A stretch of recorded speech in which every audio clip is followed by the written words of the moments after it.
Sa ating lagay ng panahon, tatlong weather systems pa rin ang magdadala ng pag-ulan sa malaking bahagi ng bansa. Kung anong mga lugar ito, makakausap natin si Pag-asa Weather Specialist John Manalo. Magandang hapon po sa ating lahat, lalo na sa ating mga taga-subaybay. Kasalukuyan na nalusaw na yung low pressure area na ating binabantayan, pero meron pa rin makakapagpaulan sa atin, lalo na sa Mindanao at sa Palawan. At ito yung Intertropical Convergence Zone o yung ITCZ. Ituloy-tuloy na pag-ulan sa Mindanao at sa Palawan ay maaaring magdulot ng mga pagbaha at mga pag-uong ng lupa. Actually, may mga reports na tayo na nag-describe nun dahil basa yung lupa, at kapag nagkaroon ng thunderstorm ay mas mataas yung tendency na magkaroon tayo ng mga pagbaha at mga landslide. Dito naman sa Eastern Samar, easterlies yung magbibigay ng mga pag-ulan at thunderstorm. Kaya mga kababayan din natin sa Eastern Samar, pinag-iingat natin na maging alerto, lalo sa mga nakatira sa mga landslide prone areas at mga bahainan ka. Samantala dito sa Metro Manila at sa natitirang bahagi ng ating bansa, sa Luzon, sa western at central part ng Visayas, ay patuloy maalintangan na nagmaliwalas na kaunti ng kalangitan, pero may chances ng mga isolated rain showers at thunderstorms sa hapon at gabi.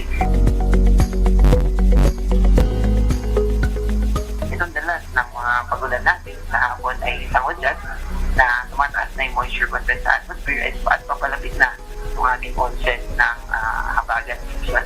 At dahil dyan, in-expect natin na sa walang ibang makaka-apekto sa ating bansa na atmospheric system ay maaari na tayong mag-declare ng onset ng ating habagat. Pero sa ngayon ay medyo ilaw pa based sa ating criteria dito sa Pag-asa. At ngayon, forecast natin today ay nasa 46. Dito sa Metro Manila ay hindi umabot ng major level, nasa 41 degrees Celsius lang, pareho sa Naiya, Pasay City at sa Science Garden, Quezon City.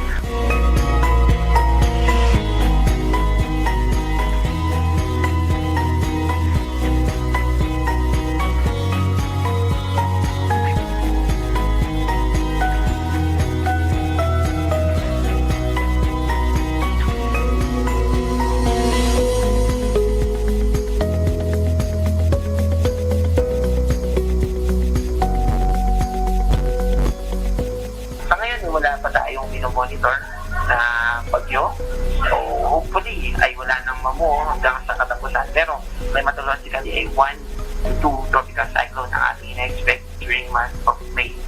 Wala rin tayo nakataas na gale warning, kaya malayang makakapagdayag ng ating mga kapwa Pilipino na mga isda at seafarers. Ito po ang ating update sa dam information.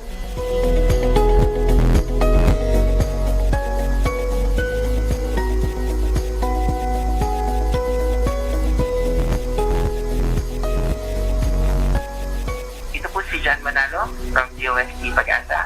Mag-ingat po tayo. Maraming salamat, Pag-asa Weather Specialist John Manalo.